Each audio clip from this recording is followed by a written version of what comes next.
Welcome to another edition of Inside the War Room. Ryan Ray, as always, and today have on a guest that I spoke to, if it's still on the internet, it's the Global Energy Leaders podcast many years ago, probably 4 or 5 years ago. I interviewed this gentleman about his book called The Frackers, and he is, of course, Gregory Zuckerman. Today, we're not talking about the frackers. We might talk about the frackers, but that's not the point. We're talking about your book, The Man Who Solved the Market. Gregory Zuckerman, it is good to speak to you after all these years. How's it going, sir? Great speaking to you. I'm surviving. We got a new world, and just making it through the day and being safe and healthy is an accomplishment. So, thankfully, my family and I are too, and hope the audience is as well.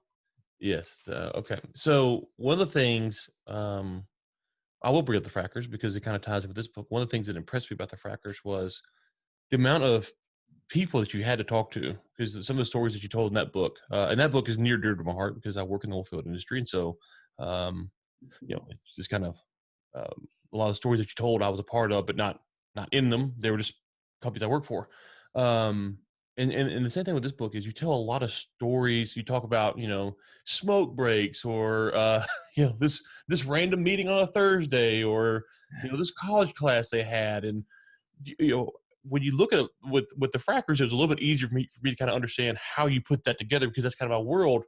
With this book, why don't you set up who the characters are, kind of what the book's about, and then kind of walk through, like, how did you go through the process of just putting together all of this information for this.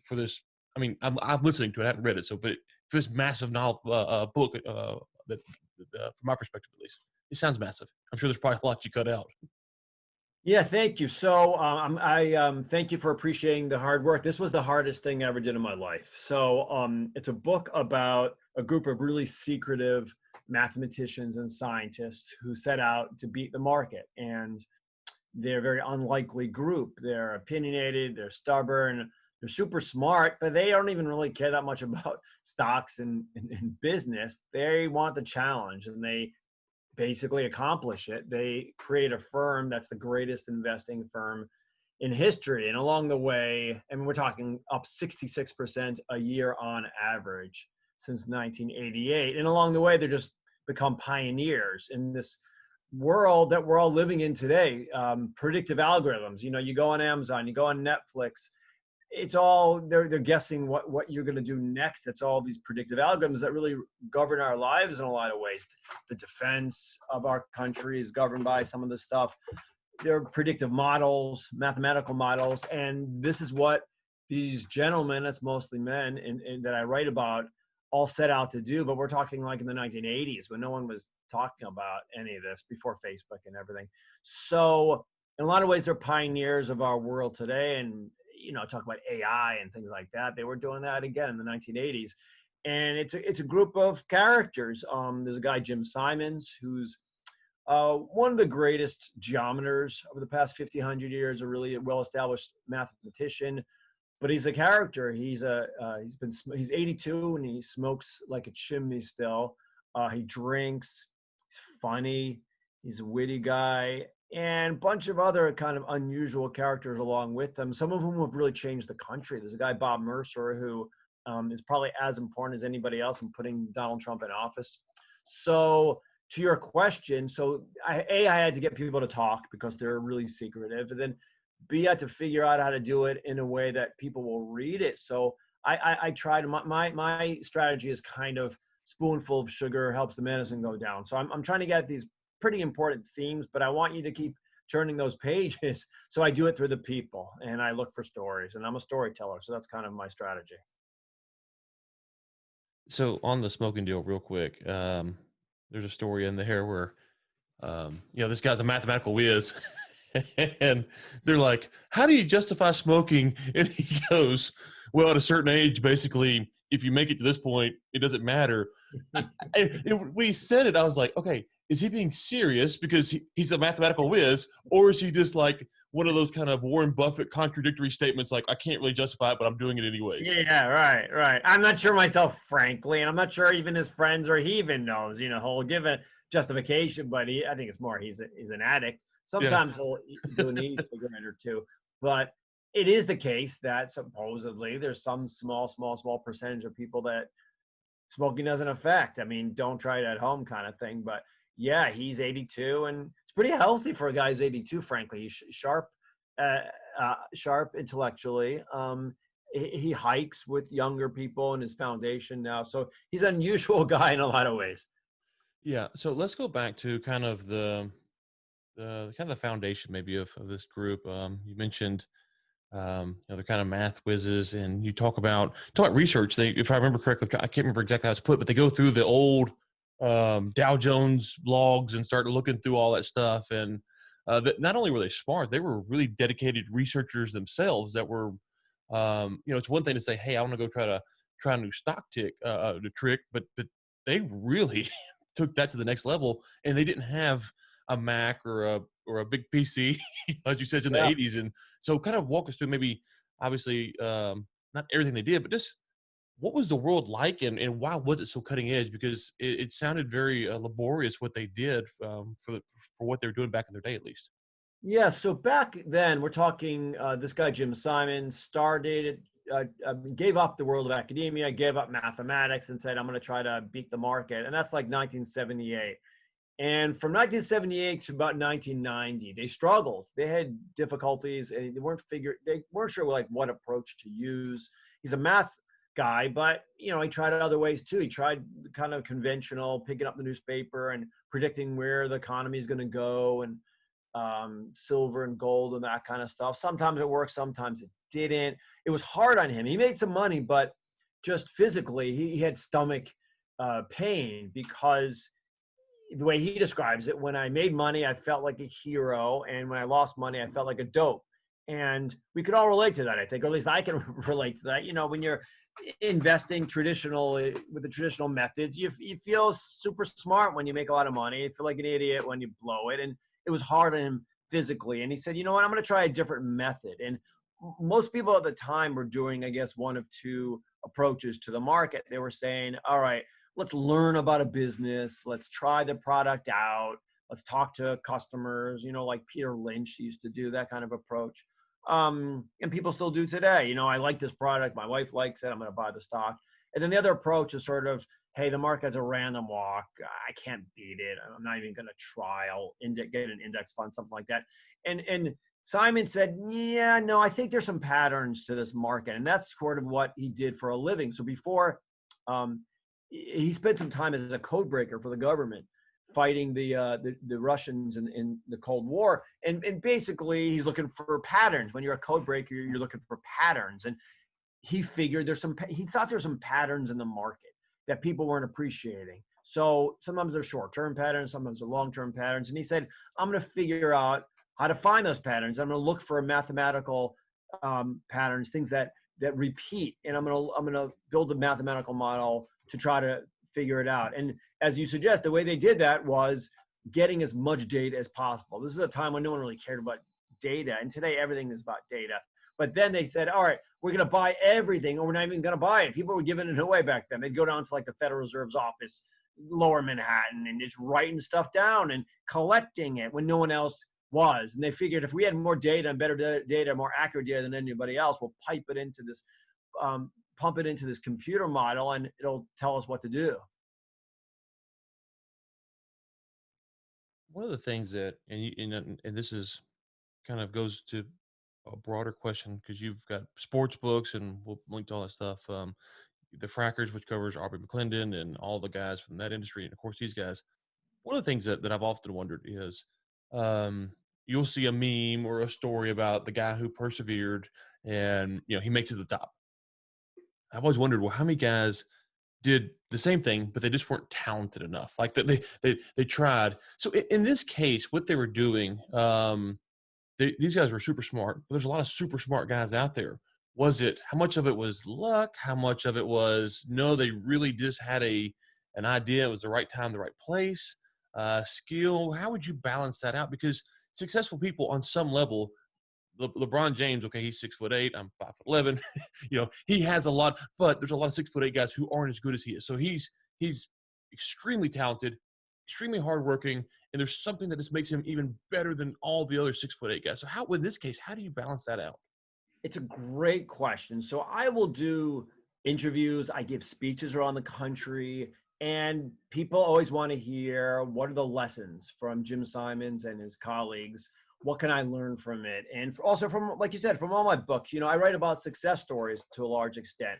The Greatest Trade Ever is my first book. It's about some individuals, some investors who anticipated the 2008 meltdown. The frackers is people that changed the world when everyone said, all the experts said they couldn't do it. We can't find oil and gas in America anymore. Go offshore, go, Africa, Asia, give up on America. These guys ignored the experts and figured it out. And once again, yeah, my new book is about people that ignore the experts. They all say you can't beat the market or you can't do it with this math approach, and they did it. So, what are the lessons? And it's a really great point. Like I can give you, I'm going to give you some commonalities, some lessons. There are some that I've derived, but you also have to keep in mind that Greg Zuckerman, I write about the winners. So it's a self-selecting group. And I think about it's always in the back of my mind that, okay, yes, these people pulled it off. So what are the lessons? Okay, let's look for what are the lessons. But in the back of your mind, you're like, for every Jim Simons, there are 10 other math geniuses who couldn't figure it out. Right. So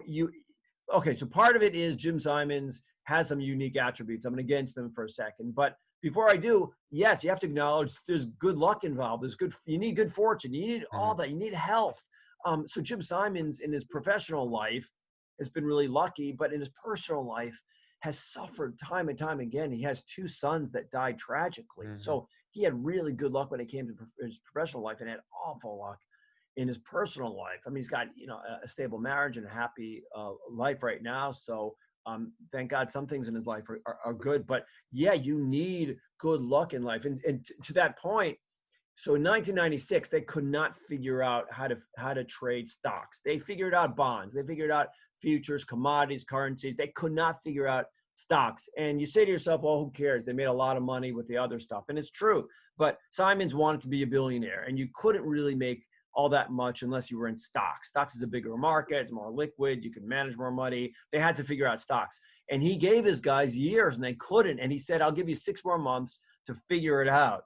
And they still couldn't. So he almost pulled the plug and it wouldn't have worked. And he'd go down in history as, a good investor, but not like he is today, the most successful modern finance. And then lo and behold, they found a glitch. They had messed something up. Basically, there was a number in their system that wasn't updating. It was an S&P 500 number that was static, that wasn't updating from a few years earlier, and it should have been updating. And one of their just programmer guys, this guy David Magerman, figured it out, and he goes to his bosses, this guy Bob Mercer, is like, Bob, I think you messed something up here. I think this number is not updating.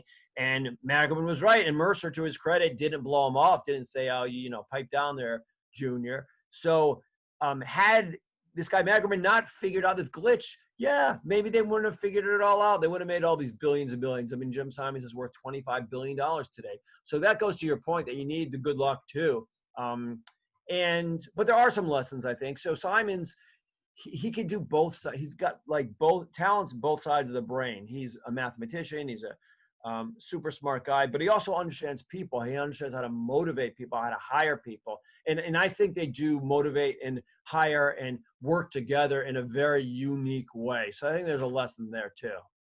Yeah, and the other thing I said, we had on Roland Lazenby the other day talking about Michael Jordan, and I said, if I was, we got LeBron for a second. I said, if I was LeBron James, we're basically the same age, and I had a $90 million shoe contract at the age of 18, I would have showed up for practice, I'd have showed up for the games, and I would go down as the biggest bust in the history of NBA.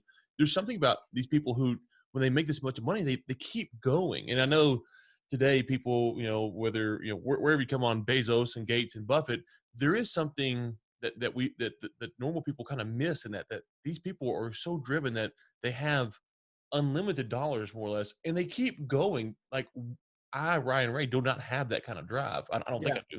I do. Maybe if I I had would it, go then I would. buy. But go Yeah, ahead. I'd go buy an island and I'd Yeah. be like, done, guys. Yeah, that's part of it, but also just getting there. So, like, I wrote these 2 books with my sons about sports stars who overcame challenges in their youth, and we did it to sort of inspire kids with dealing with their own challenges. And it could be, something you see on the outside, but it could be something on the inside. And that's our contention, that everybody's got some difference. So it could be a physical difference, and in our book, there's racism, there's abuse, there's poverty, there's all kinds of stuff. So so when you look at like a Steph Curry, like he grew up well-to-do. His father was a basketball player, and you say to yourself, okay, he's unbelievable. His father's was an NBA player, so he's already got the genes. But it takes so much more than that. And if you, we spoke to Steph, and he talks about all the setbacks he's had and how he had to basically rework his whole shot, and he was injury prone, and the countless hours he spent dribbling, weird kind of dribbling exercises where he took two different sized balls and was dribbling at the same time with his eyes closed.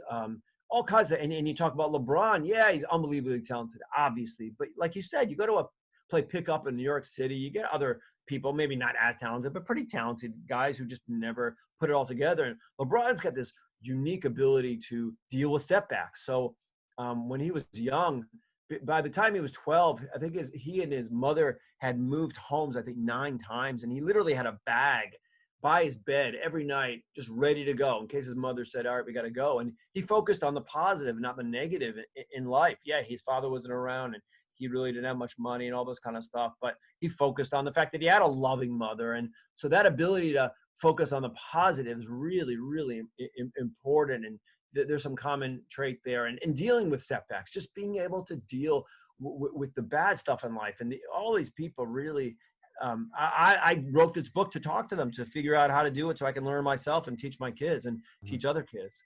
Yeah, and so one of the things that I don't know when it was. I was um, it was during the time of the frackers, so I was probably 21, 22, 23, somewhere in there. And I remember, I don't know, one day I just sat down. I was just thinking, and I realized um, we think Bill Gates, Warren Buffett, whoever, Steve Jobs, he was alive back then, and it kind of came to me that wait, we we we say those names, but it's really a lot more than those names.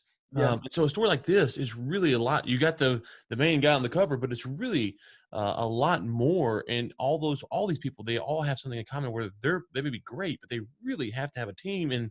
Um, and that's kind of a hard thing for us to balance as well, is because it's we want to give the praise to person A who's the leader and they deserve the lion's share, but they really are dependent on that random programmer who walks in who found the code, or a partner who adds something else to them. Yeah. So like some people will criticize my books. They'll say, well, Greg, Jim Simon, you read the book called The Man Who Solved the Market, but your book is all about it's about a group of people. And even like my first book, it's about the headline, it's the greatest trade ever. And the subtitle is how John Paulson made $20 billion over 2 years. But then the book is all about his team and John and the Frackers. Listen, one of the reasons I wrote the Frackers is to give a little bit of recognition and limelight to the landmen, to the guys working with the Aubrey McClendons and the Harold Hams, because there's a whole team, like you said, and they have to work together and they all contribute. And Mm. I find that even actually more interesting, just as a reader, just how the teams work together and the contributions of each of the different people. And like you said, yeah, Jim Simons could not have done this by himself. And I don't want to suggest anything like that. Yeah. No, no, the book does a great job. It's interesting from the outside perspective. um if you're going to write a book or a documentary or whatever, it's easier to say Yeah. Michael Jordan, Jim Simons, whoever, than to say the team who solved Wall Street. It's like, team, Yeah. team. Yeah. Yeah, well, I don't know. And so, but the reality is, we just as normal everyday folk, we kind of have a hard time just balancing that out. And Buffett's a genius, but there's more to it than that. I agree. I agree. And right, it's easy to latch on to the idea that there's some one individual who does it all. But it's like Steve Jobs too. Steve Jobs was a leader and he inspired people. He didn't come up with a lot of the advances. So then that's what Jim Simons was about too. So it's important to remember. So one of the things I've heard you say in other interviews is how hard it was to get people to talk to you about this book. And I don't want to misquote you, but I think I heard you say that you almost gave up on the project. Is that true? Yeah, for a long time. I mean, I didn't even cash the check for a long time. They give you an advance as an author, and I wanted the ability to give it back. If I cash the check, then I'd spend it, and if I spent it, I wouldn't be able to give it back. So I didn't want to cash that check because I wasn't sure I'd get enough people to talk. Yeah, they really are the most secretive firm Wall Street's ever seen. And was it just, this kind of goes to my question, not necessarily the secret sauce. But you're talking about people who are successful. Obviously, you're a successful author. Is this for you? Is it perseverance? Is it have you learned how to persuade people? Is it some what allowed you to be the person to write this book? Well, I tend to collect compromising photos of people, Okay, that and then works. I just blackmail them. That's really my secret. No, I'm kidding. I'm kidding. Yeah, part of it is just not taking no for an answer. And sometimes people won't talk to you, but more often than not, if you show them you're serious about the topic, if you show Mhm. them you don't want to make a mistake, you're taking it seriously, and and you keep coming at them, and you keep and you kind of get people around them in their world saying, "Oh God, I just got off the phone with Zuckerman, and he spent 2 hours talking to me. You should probably talk to him." Eventually, you wear not everybody down. You wear most people down, and then partly, like I say, you just show them you're taking this seriously. You're not trying to get someone. A lot of people just worry that you're coming at it. The media has a bad rap today, so people think that we're out to get you, and often we're not. Most of the time, we're not. Well, so I haven't read your first book that you mentioned, The Greatest Trade Ever, but I have gone through the Frackers, and I felt like the Frackers, um, as again something near this world is not near dear to my heart, but the Frackers was.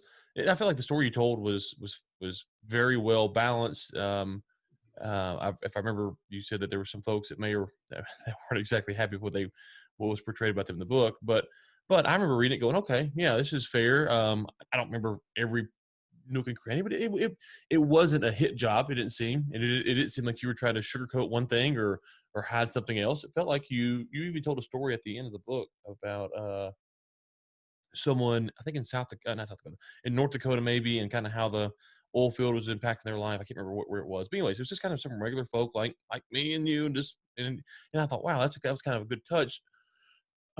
As a reporter, an author, a writer, it would seem that doing stuff like that probably helps you when you go to do a project like this, because you kind of have the credence of you're not out playing gotcha journalism. So you kind of have the foundation of you can trust me, and I have a litany of work that goes to prove it as well.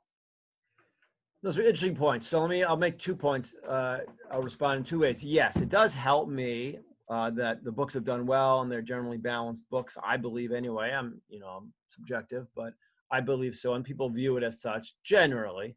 Mhm. Um, yeah, so it helps to have done those. That is true. The unusual thing, the surprising thing, is how many of my main characters hate my books afterwards, even if people around them like them. So Harold Ham, Harold Ham. So Harold Ham sent me a nasty email after the book came out, after the Frackers came out, and he called me in the email. He said, "Mr. Suckerman," and I said, "Harold, I'm sure this is just Freudian. You didn't mean to insult me." But you know what? It's scary that when you get, and it's not just, it's in energy, it's in business, finance, Wall Street. When you become really wealthy and successful, you end up having just yes men around you, Yeah. and yes women around you, and you react poorly, often harshly, when there's a book that sort of shows your foibles too and where you came from. So to me, Mhm. Harold Ham, and here we are talking about the Frackers, not the man of South Market, but Harold Ham came from nothing. He had very little education, didn't know anything about producing oil and gas, wasn't an engineer, etc. And yet he became one of the guys to change this country, and he found so much oil and gas, and he made a lot of embarrassing mistakes along the way. But to me, that's endearing. That's a guy who came from nothing and proved all the naysayers they had it wrong. But he and other people like him, they'll read that and they'll be like, why are you writing that about when I was young? And what about writing that when it was early in the business, and the mistakes I made and the embarrassing stuff? And to me, that just makes it's more endearing. I can relate to it as a reader. I can relate to a guy who messed up time and time again and then figured it out. Mhm. We're all looking for that. I don't know. I'm looking for inspiration. And to me, that's inspiring. But you'd be surprised how many of those main characters, and John Paulson. I wrote my first book about this guy, John Paulson. The book is literally called The Greatest Trade Ever. And he put out a press release right after the book condemning the book. So later on, he said, "Oh, Greg, I reread it. And yeah, thank you for writing it," and blah, blah, blah. But you'd be surprised how many of these people in positions of power just are so sensitive. I mean, look at our president. I mean, Hmm. my God, he's become the president of the United States. And I'm not saying I love him or I hate him or I hate him or love him. I'm just saying the guy is really sensitive and he didn't doesn't need to be. He's accomplished so much. So anyway, getting to your point, so you would think it would help me, and sometimes it does with the next characters, but not. But also to your point about, you said, well, I think maybe you were suggesting you were a little bit surprised maybe that it was as balanced as it is. We all have these stereotypes in life. Like, so a lot of the people were a little hesitant to talk to me. I'm an East Coast guy. I'm this Jewish kid in New York. I mean, I live in New Jersey, but I grew up on the East Coast in Providence. So, people have a stereotype. Oh, he's going to be a certain way. And we on the East Coast have a stereotype of the rest of the country. And one of the greatest things about writing the Frackers was I got to travel the country. I went to little towns Right. in Oklahoma, and they couldn't have been nicer to me. And they embraced me. And just to be like personal, I'm a religious Jewish guy, and I was a little worried. I keep kosher and all that, and people could not have been nicer. And they, religious people, they embrace other people with religion. And frankly, that was eye-opening to me. And we don't have enough of that. We don't have enough of East Coast people getting to know people in the South and out west in the heartland of the country and vice versa. And we're all Americans, and it's so sad. It's really sad to me how divided we are as a country. We have much more in common than you would think. We just got to get to know each other a little bit. Right. And so one of the things, the reason we like to bring on authors and biographers, especially onto this show, is because our newsletter covers geopolitical stuff, and on some level, we kind of take pop shots at the media when we think they're kind of off. But one of the things that we keep saying over and over again is that it's nuance. There's so many nuances, and so as you kind of when you're telling all that there, you're kind of nuancing. Well, I'm this and I'm here, and that means that Mm. when you write a story like this one, when I was talking earlier about the smoking story or the time that they're at the lunch in, I think it was California, maybe in the West Coast, those are the type of nuances as a reader I really appreciate, because it shows that that you're actually putting in the work to try to balance the story out. You know, again, I don't know these guys. I don't know anything about them other than your book, so I can't say how balanced it is or isn't. But it does come off as a really balanced approach, and those are the things that I really appreciate. Is that there are those subtleties, those stories that are in there, and it's like, okay, huh, that kind of adds a little flavor. The smoking story about if you make it, it kind of it adds to this person's this character in the story. It adds something to them, and so those are the things that I find as a reader that are really important, because it's not stale facts. It's, wait, this guy said this. I wonder what he meant when he said it, which is why I asked you if he was being serious or not, because now he's a human being. That's what human Yeah. beings say, right?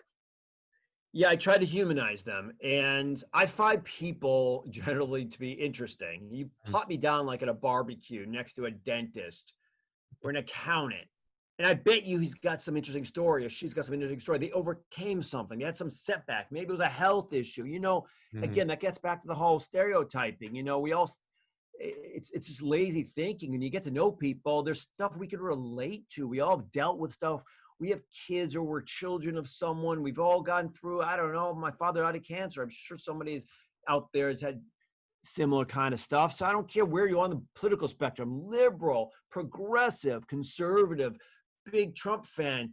There's a lot more in common than not. And yeah, I try to humanize them. But the other thing is, I'm a little different than a lot of authors. A lot of authors want some black and white character, a hero or some villain. And there are a lot of best-selling books like that I'm thinking of, and nonfiction too. And they sort of, smooth off the corners. And I'm not like that because I don't believe in that kind of thing. I think we're all kind of gray and we're all struggling in the middle there somewhere, trying to be better as people. And so I try to bring that out. And I've had a lot of people come to me and say, Greg, I like the book, but I just don't know if I like the characters. I'm not sure. And that's Right. fine. Right. That's okay. I don't Right. mind you coming away not loving each of my characters. I just write it as it is. And that's how we all are. Not everyone loves me. Some people like me a little bit. Some people don't. We're all gray somehow. We're trying to be as best people we can be, I think. No, no, but so I mean, there's obviously some people who are, a lot easier to portray than others on how good or bad they are. But for a lot of us, like you say, we're very gray. I remember going through John Adams' biography, and some of the things that he would do, I'd be like, I wonder why he's doing that. And the author never really kind of got into it. You're like, I wonder, like. Like, Mm. it was insignificant things like, he's leaving his wife behind for 6 months or a year or whatever. It's like, Yeah, I'd yeah, have a hard time doing that. And so, yeah. and so I find that those are the types of biographies I enjoy, and that's why I like reading your stuff, is because those kind of, you don't really weigh in on whether or not you think that's the right thing for Simons and his team to do. It's what they did, and it's up for me to then contemplate and to think through that. And those are the things that I, as a reader, I appreciate. And so, That's good. Listen, there are different kinds of readers. So sure, that's sort of how they teach us at the Wall Street Journal. We try on the news side, we just try to play it down the middle. And some people will take issue with that. You can't play both sides. You're a little too wishy-washy. And I hear that. And, some of our competitors are taking more of a stance on news today. We don't believe in that. That's sort of how I was taught. I respect my reader. You know what? Let them judge. I'm going to give you the facts to the extent I can. Listen, do I have am I going to influence the reader to some extent? Sure. But I try not to think. I try to tell the story, and you can decide if you like the person or not. what was the story that you left out of the book you wish you would have included now? People ask me that. I leave it all on the playing field to some extent. You know what? I kill myself, and there's stuff I've left off, but it's probably stuff that, like, legally I'm not Yeah, unsure right. on certain grounds, and I want to be careful. Yeah, I try to leave it all on the playing field when I do these things. What was the biggest thing that changed? So obviously, we were talking a little bit offline. You said I'm always looking for a story. So somehow you've obviously worked for the Wall Street Journal. So you heard about these guys. You said it's worth writing a book about. By the time you were done and you published the book, was there anything or something that really, when you started the process, you didn't expect, or you found out, or just completely changed your perception of what you thought you're going to be writing about? Well, I guess two things, and it goes back to that whole stereotyping thing. So I had a stereotype of math guys, and I thought they were boring. They'd be boring, analytical, intellectual types. And I had no clue. I was thrilled to find all the drama behind the scenes, the backbiting, the jealousies, the focus on money, the focus on credit, the insecurities. So these guys are among the most impressive people that ever traded. They're math geniuses, etc. But they've got the insecurities that you and I have. So Mhm. all that human drama, I was thrilled to find. I was hoping, and that's sort of when I made the decision to write the book. Is when I went out to California and talked to some people that worked with Simons back in the day, in like the 70s and 80s. And there were just characters, interesting, colorful, unusual people. And I'm like, that's what I need in my book. Now, I know I no guarantee that I would get everything I needed, that people would open up to me. People inside the firm today would talk to me. And so I was losing sleep. You should hear my wife, I would whine to her, and I'm like, I don't know if I can do this thing. But at least I had some early good characters. And that's what I look for. I need those individuals. And yeah, that's when I know that's what I'm looking for. And in terms of the other surprise, it's just how long it took them to figure out the market. My fear was that, okay, they're up 66% a year from 1988. Well, what's the obstacle here? What's the drama? What you need some of that. But I was surprised by how difficult it was, believe it or not, for them to get to that point. So you mentioned something earlier. I want to circle back around to. You mentioned Trump, and you know that these guys, or this guy in particular, I'll tell the story, is so influential while Trump's in the White House now. And I've heard you on some other interviews kind of talk about that, but unpack why you said that earlier, and kind of your thesis behind that. Yes. So in the summer of 2016, the video came out with Trump and Billy Bush. The Billy Bush video where he tells Billy Bush some inappropriate stuff about women and what he did to women. And at that point, he was sort of down and out in terms of having a shot at winning the White House. He was trailing in the polls by a ton. And Bob Mercer, one of the key guys in my book, who was the co-CEO of Renaissance, this firm, this big hedge fund we're talking about, he was a huge Trump supporter. He and his daughter Rebecca, and they got in touch with Trump, and Rebecca went to talk to Trump and said, the only way, and this is at some party out in Long Island, the only way you're going to be able to turn this thing around, turn this campaign around, is if you put two people at the helm of your campaign, and that was Steve Bannon and Kellyanne Conway. And Trump listened, and they turned that campaign around. You can love them or hate them, but they stabilized that Trump campaign. And Trump has publicly given Bob Mercer, right after the election, he gave Mercer credit for saving that campaign. So yeah, were it not for Bob Mercer, were it not for this hedge fund I write about, I don't know if we'd have Donald Trump in the office. Which is interesting because here you go back to these guys who solved Wall Street. They made all this money. And then in 2016, it manifests itself in a unique Yeah. way that had nothing to do with what they were trying to do back in Right. the 80s.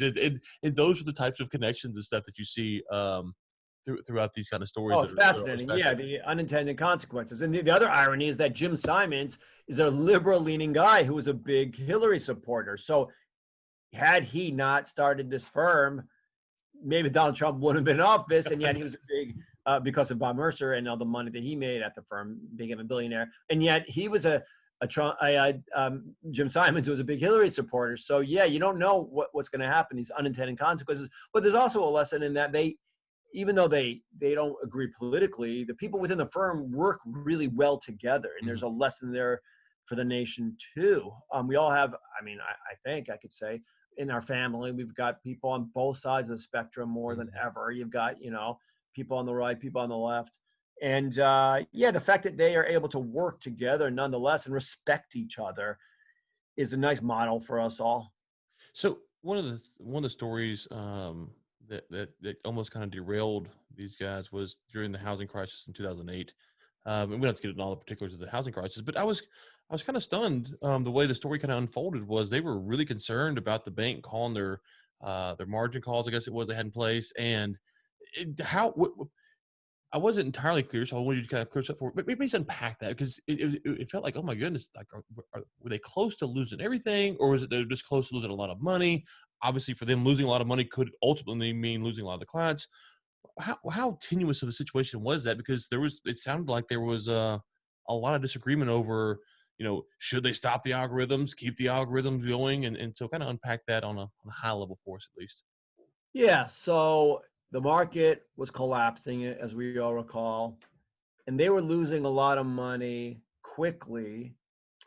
And when you use algorithms, when you don't use intuition and judgment to invest, in some ways it could be a little scarier, I think, because you're down, and they were down a few $100 million in several of those mornings, but you don't know why. That's the crazy thing. You can try to figure it out. Like, let's say I own a lot of pharmaceutical stocks, and they get crushed, and I'm losing a lot of money. It's awful, obviously, but at least I know why. Okay, pharmaceutical stocks are down for whatever reason.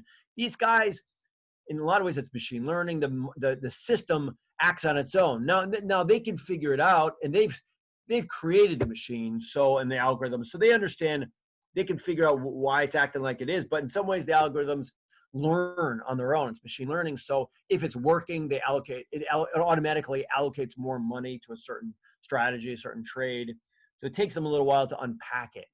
And today, even more so than back then, it's sort of running on its own, their system. So yeah, it's scary for these guys, and it was scary for them. Now, let's keep it in context.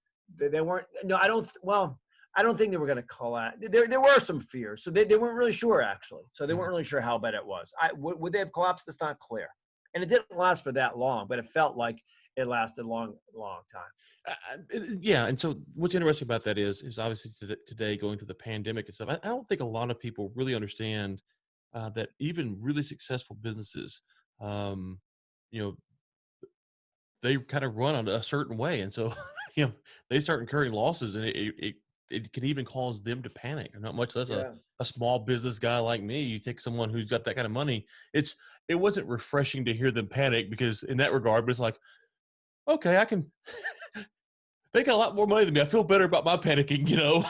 Yeah, that was kind of part of the reason I included it too. We could all relate to that. We could all relate. It's also this, they're just really human, more human. So I'll give you a story. I don't know if you recall from the book. At the end of 2018, the market was collapsing, And Jim Simons is worth over $20 billion, and he's on vacation, and he sees what's happening with the market, and he calls his broker, and he's like, hey, he's like scared, and should we buy protection here? And Mhm. he's nervous, should we sell?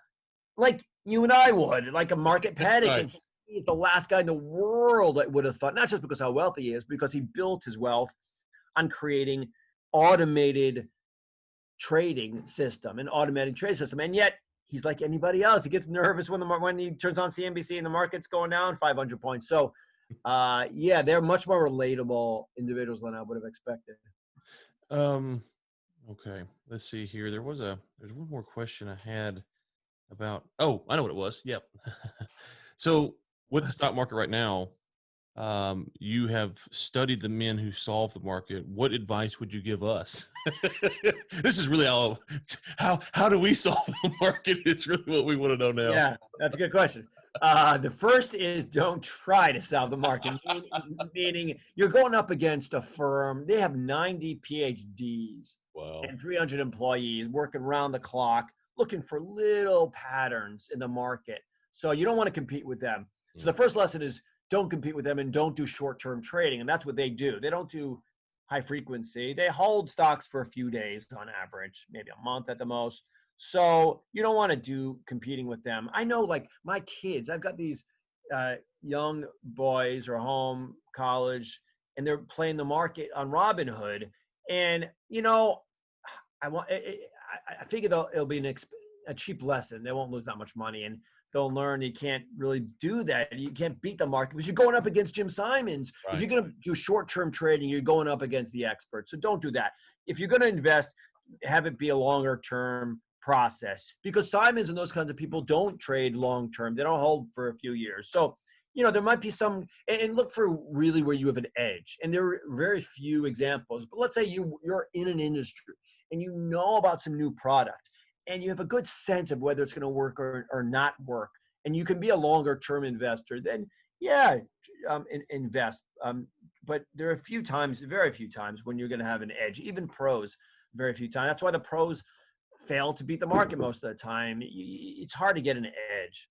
So 20 years from now, when we're talking, and you're writing the follow up to this book, is there any inclination of where the market, so this is 30 years ago, roughly. We're talking about 35 years ago. You kind of the story was being formed. 30 years from now, is there any inclination of where the market gurus are pressing to kind of change it? Because once they've kind of developed this technology, and obviously these are under a lot of NDAs, but a lot of smart people, they read your book, they talk to people, stuff gets out, so they kind of lose their competitive advantage, which means that someone else will try to find a different way to make a new competitive advantage. Is there any insight from that you've got from your research, your time? And again, this isn't really for investing purposes, just out of curiosity. Did you learn something about that through the process of the book?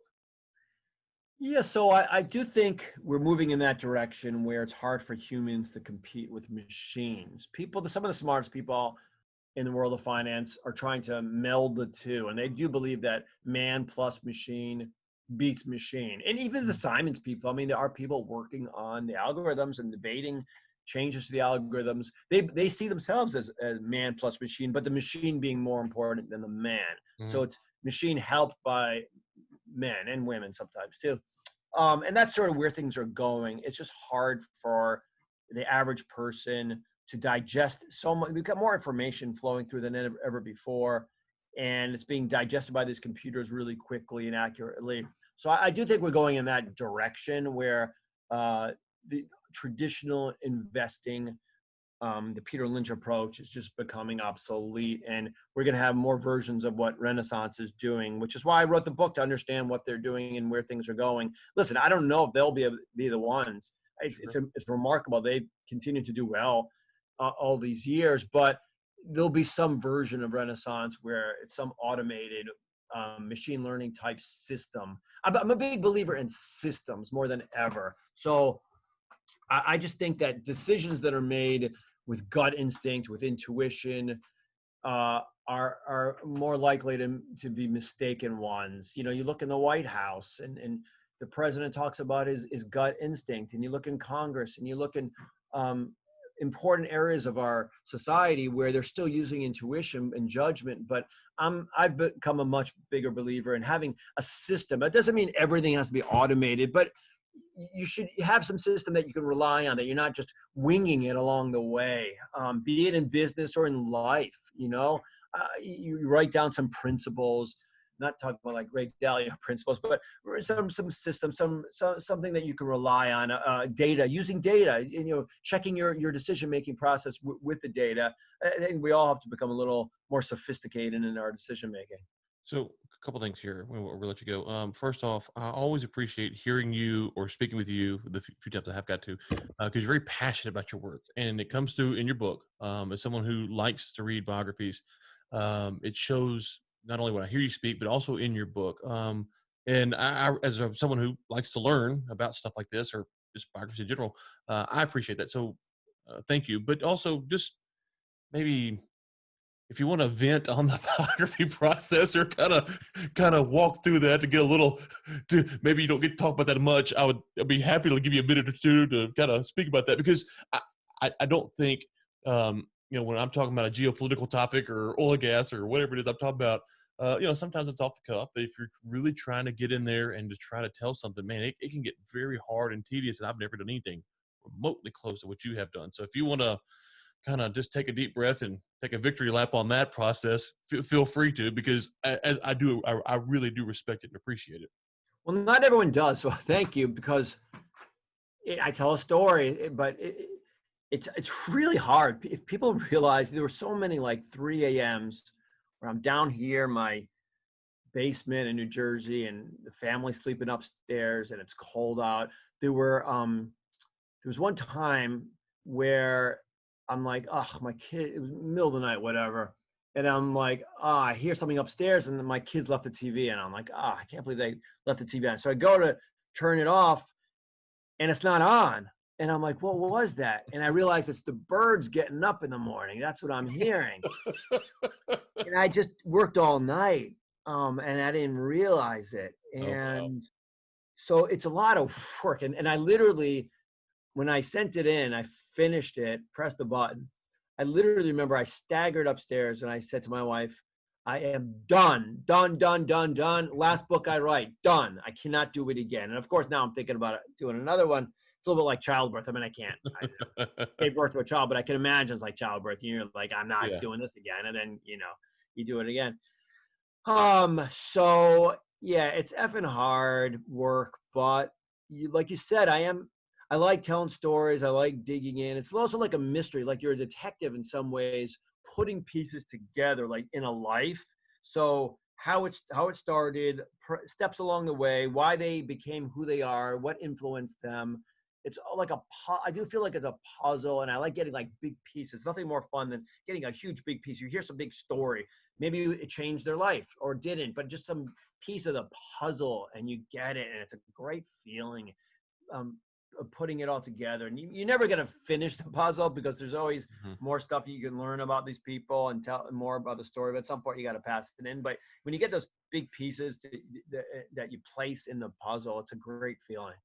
Okay.